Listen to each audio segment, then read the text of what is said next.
Bienvenidos a Club de Prensa en NTN 24. Transmitimos desde Washington, a 3 cuadras de la Casa Blanca. No olviden ustedes que al final del programa lo pueden encontrar completo o algunos apartes en nuestra página de Facebook, también por nuestra cuenta de Twitter, y el audio, el podcast, lo pueden escuchar en SoundCloud.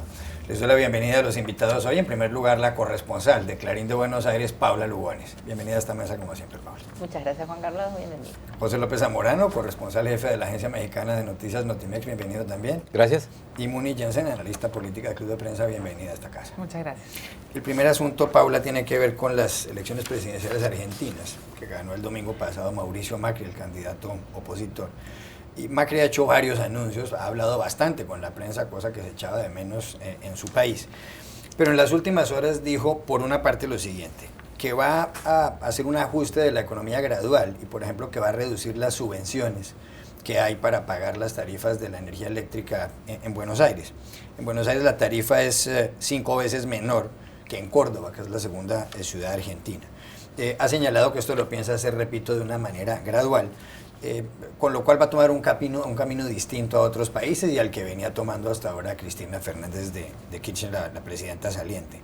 Justamente en el diario El País de Madrid entrevistaron al señor Frigeiro, uno de los asesores económicos de Macri, y dijo, hombre, si a mí me muestran que el camino correcto es el de Brasil o el de Grecia, yo me convenzo y tomamos una ruta diferente. Eso por una parte. Pero por otra, ayer Macri fue a la Quinta de Olivos a hablar con Cristina Kirchner, la presidenta saliente. Macri se posesiona el próximo 10 de diciembre como presidente argentino y le pidió a ella, como ha sido natural en todos los gobiernos, que haya un empalme, que los ministros entrantes puedan hablar con los ministros salientes. Al término de la reunión, Macri salió de la Quinta, no le permitieron dar una rueda de prensa y dijo que la reunión no había servido para nada porque la señora presidenta no autoriza reuniones de sus ministros con los ministros que va a nombrar Macri. ¿Cuál es su lectura de esto que ha ocurrido? Bueno, para hacer una lectura sobre el complejo panorama argentino necesitamos una semana de programa, Juan Carlos. La verdad que es muy difícil la situación de Mauricio Macri, no solo por la fría recepción que obtuvo ayer de Cristina Kirchner, que ni siquiera lo atendió, tuvo una formalidad, un protocolo de 20 minutos. Él realmente esperaba en esa reunión tomar algunas decisiones importantes, porque queda muy poquito tiempo, ganó las elecciones el domingo, asume el 10 de diciembre, realmente son 2 o 3 semanas para tomar muchísimas decisiones, y lo más grave de todo es que no se sabe muy bien cuál es el estado real de la economía. Hablamos muchas veces, Juan Carlos, en este programa en el oscurantismo de las cifras de la economía argentina.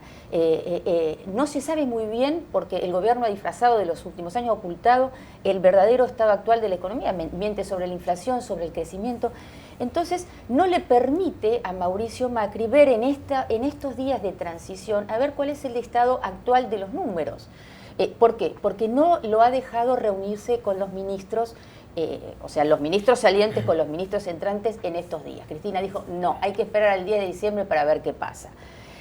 No extraña esta postura de Cristina Kirchner. Ella no ha respetado demasiado las instituciones durante estos últimos años y se aferra a su pequeño espacio de poder, que bueno, que ya se le está terminando, y entonces no quiere que a lo mejor la revelación de estas cifras empañe un poco este tema. Puede ser que la economía esté aún peor de lo que se imaginaba, lo que le imaginaba el propio Macri, y eso realmente preocupa. El tema de los subsidios de la energía es uno solo de los temas que preocupan. Ahí es un tema importante porque un instrumento que puede ser bien visto para ayudar a la persona realmente que no tiene dinero para pagar la luz, se había transformado en una especie de festival donde gente de clase media y clase media alta, la gente en los countries, en los barrios cerrados, también recibían subsidios en la luz. Entonces, eso es una manera, hay que corregirlo, y lo que quiere hacer Macri, a diferencia de lo que ha hecho Dilma en este segundo mandato, o Grecia, que hicieron un ajuste muy drástico en algunas áreas, lo quiere hacer gradualmente para que no haya un impacto muy grande en la población. Pero eso es un solo detalle de lo que hay. Hay un gasto público, Juan Carlos, que equivale a 7 puntos del PBI, por ejemplo, que hay que reducirlo no solo con el tema de los subsidios, sino también con otras cosas. La inflación es alrededor del 25% anual, se supone, porque el INDEC, el Instituto de Estadísticas, dice que es menos de la mitad. También hay que ver el estado de las reservas. No se sabe con certeza cuántas son las reservas que hay en el Banco Central. Entonces, ¿cómo puedes pensar en administrar si no sabes lo que tenés? Bueno, también otro tema a atacar inmediatamente es el cepo cambiario. Hay 10 tipos de dólares en la Argentina, el oficial, el paralelo, que perjudica enormemente las importaciones, las exportaciones. Entonces, son una serie de medidas que Mauricio Macri debe atacar desde el primer día de su mandato, y bueno, Cristina no le está haciendo las cosas fáciles. Pepe López Zamora. Sí, definitivamente Mauricio Macri está atravesando lo que es el aterrizaje normal de cualquier candidato, ahora presidente electo, ¿no? Siempre es más fácil cuando eres candidato ser inequívoco, tajante, directo, franco, y ahora estamos viendo, como bien explicó Paola, ¿no?, que el discurso es el del gradualismo, reflexivo, hasta cierto punto dubitativo. Había sugerido justamente que el 11 de diciembre terminaría con el control cambiario, el cepo cambiario, como se le dice en Argentina. Ahora está diciendo que, bueno, vamos a esperar a que las cosas se ordenen. Y está bien, yo creo que muchos de los problemas económicos que ha padecido América Latina es cuando los líderes toman decisiones precipitadas, viscerales, y hemos visto los resultados a lo largo de los años. Ahora, dicho lo cual, yo creo que sí es importante, ¿no?, que se genere toda la confianza alrededor de él, porque va a operar en un ambiente muy complicado, por ejemplo, en el Congreso, ¿no? Entonces, en la medida que él esté mostrando que tiene la fuerza política y que además estará tomando decisiones ponderadas en los principales temas de la agenda económica, me parece muy importante. Tiene una gran incógnita sobre su espalda. El 15 de diciembre justamente se reúne la Reserva Federal de Estados Unidos para el cambio de la política monetaria, y esto indudablemente va a tener un impacto importante en los mercados emergentes. Así que se me haría a mí hasta irresponsable decir qué va a hacer en este momento, porque el impacto que podría tener la normalización de la política monetaria específicamente para Argentina, y como va a pasar para otras economías, puede ser grande. Estamos hablando aquí de fugas de capitales, ¿no? Va a haber un reacomodamiento, va a haber una nueva ola de incertidumbre. Todos los bancos centrales lo están diciendo. Así que el hecho de que él esté hablando en términos muy ponderados me parece un muy buen aire de oxígeno positivo para la región. Bueno, en materia de política internacional, Macri ya se ha sabido que va a nombrar a Susana Malcorra, la jefa de gabinete del secretario general de Naciones Unidas, de Ban Ki-moon, como ministra de Exteriores. Ha dicho el señor Macri también que piensa tratar de desvincular en cierta forma o suspender de Mercosur a Venezuela, porque según él, el señor Nicolás Maduro no está respetando los derechos humanos. Hay un editorial en el diario The Washington Post aquí titulado Argentina's Opportunity, la oportunidad de Argentina, y dice este periódico que Macri pues posiblemente puede corregir el rumbo y volver a meter a Argentina en el camino correcto, por ejemplo, promoviendo el libre comercio. Dice el periódico que es una receta que le ha funcionado en América Latina a países como Chile y como Colombia. ¿Será que todo va para allá? Me llama la atención el entusiasmo de Estados Unidos, tanto la prensa como el sector privado, con respecto a la elección de Macri. Realmente hay una gran expectativa sobre estos cambios que se van a generar, y hay una especie de ilusión geopolítica de que las posiciones de Macri, que a mí lo que me llama la atención es que un presidente que tiene tantos líos como los que ustedes acaban de describir, su primer titular hablando de Venezuela, y esté rodeado de la oposición venezolana en sus fiestas de celebración. Lo que yo creo que está haciendo Macri en este momento, y en parte quizás dada y para compensar la dificultad de su agenda económica y política argentina, es llenando un vacío en el continente, un vacío que por mucho tiempo llenó Lula da Silva. Se esperaba que lo llenara Dilma Rousseff, que lo quiso llenar Santos, siendo pues una especie de vocero de toda la región latinoamericana, y mentiras que está bastante ocupado y enredado con el proceso de paz. En este momento realmente no hay una voz en América Latina que hable sobre los distintos factores que están influyendo en la región, digamos el ocaso de este movimiento socialista de tantos países y el crecimiento de unas alianzas comerciales importantes. Es interesante ver cómo hay más entusiasmo en Estados Unidos sobre el caso de la elección de Macri, y hay más entusiasmo en Argentina sobre tomar medidas para contrarrestar el régimen de Nicolás Maduro que en otros países de la región que uno esperaría que tuvieran una voz un poco más de más alto volumen.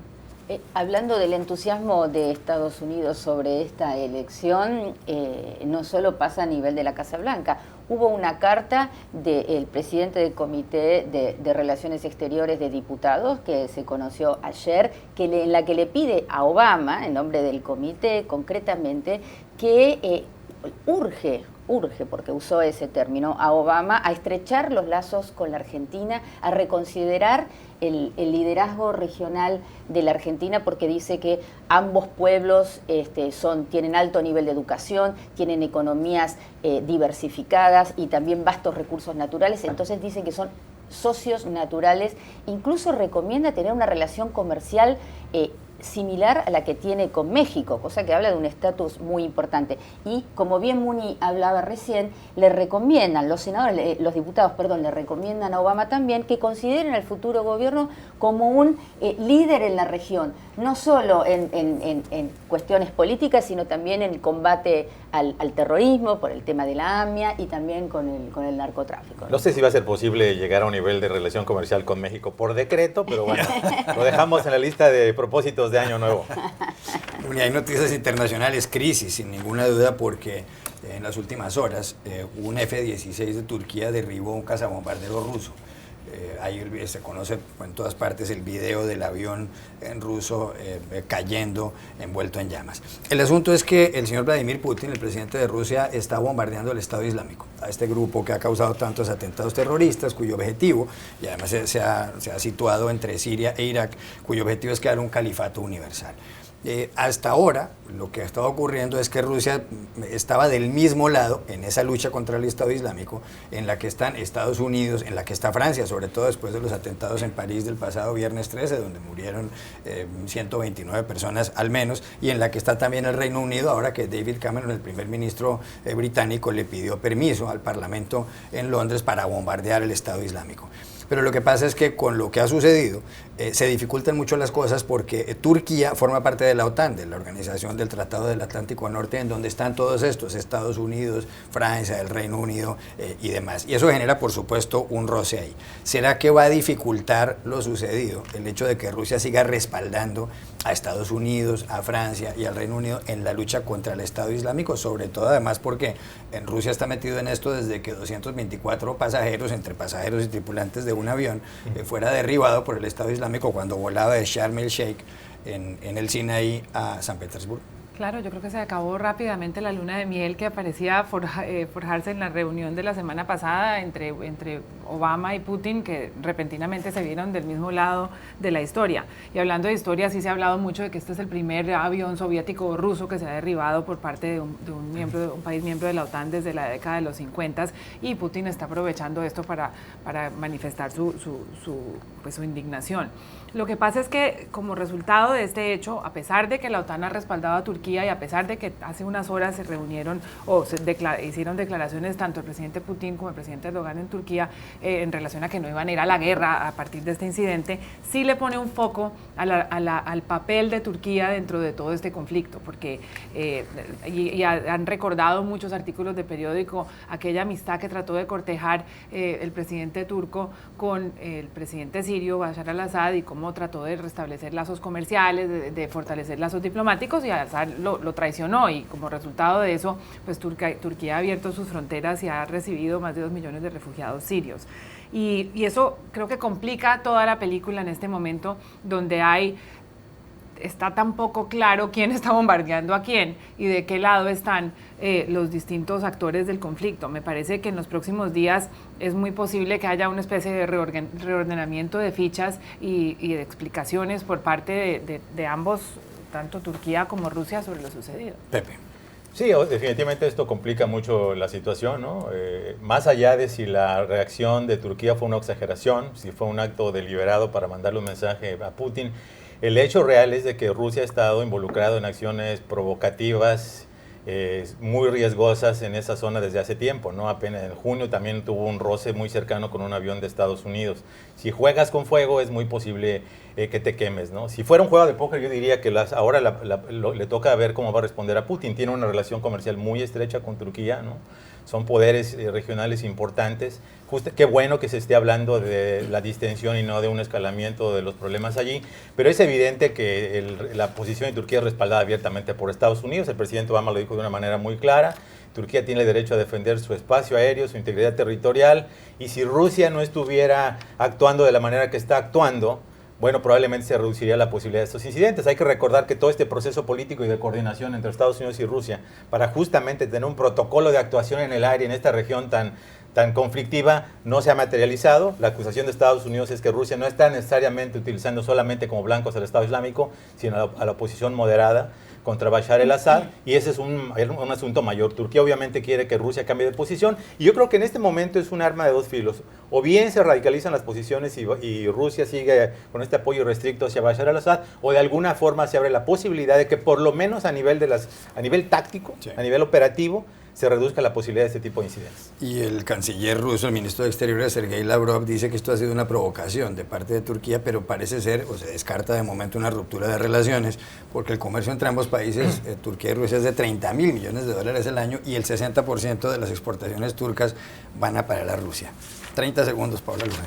Bueno, exactamente. Se descarta que a lo mejor haya una ruptura furibunda de las relaciones entre ambos países, pero como decían mis compañeros, esto de alguna manera va a revolver el tablero de la región. Hay que entender acá que Rusia y Turquía tienen objetivos bien distintos en Siria.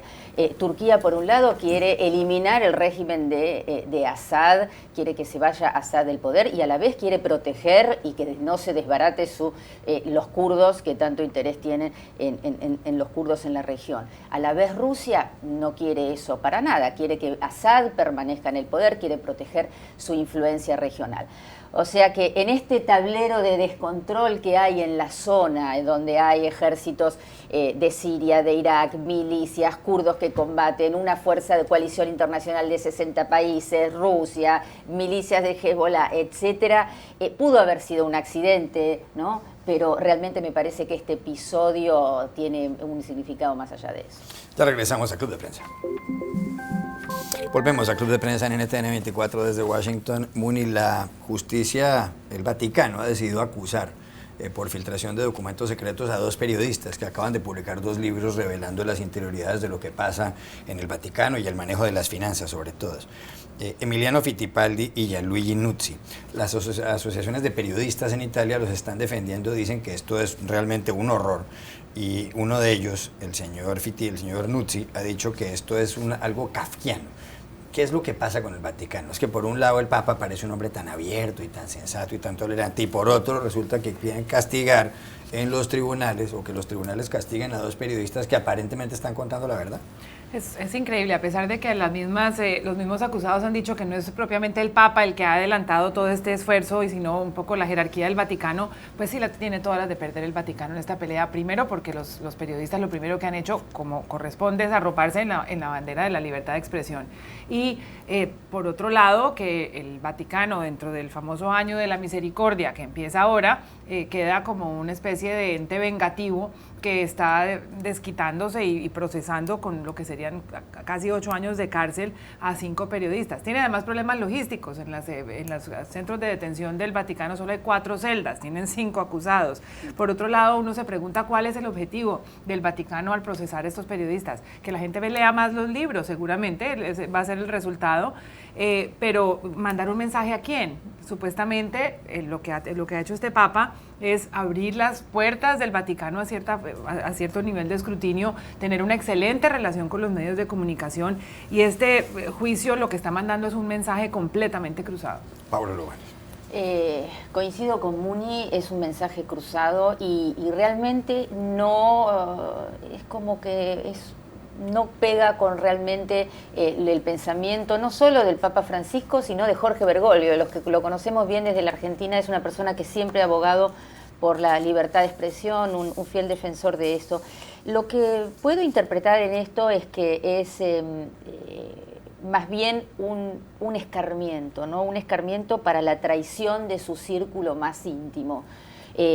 Más allá del tema de los periodistas, creo que es una fuerte señal a su círculo más íntimo. Él ha confiado en este asesor, el sacerdote Lucio Vallejo y Francesca Chawocki, que es una asesora de comunicación, que formaban parte de su equipo de reformas, de control, y bueno, se descubrió luego que lo habían traicionado y habían vendido la información a estos periodistas. Entonces me parece que más allá de eso puede llegar a ser una señal de escarmiento para la traición.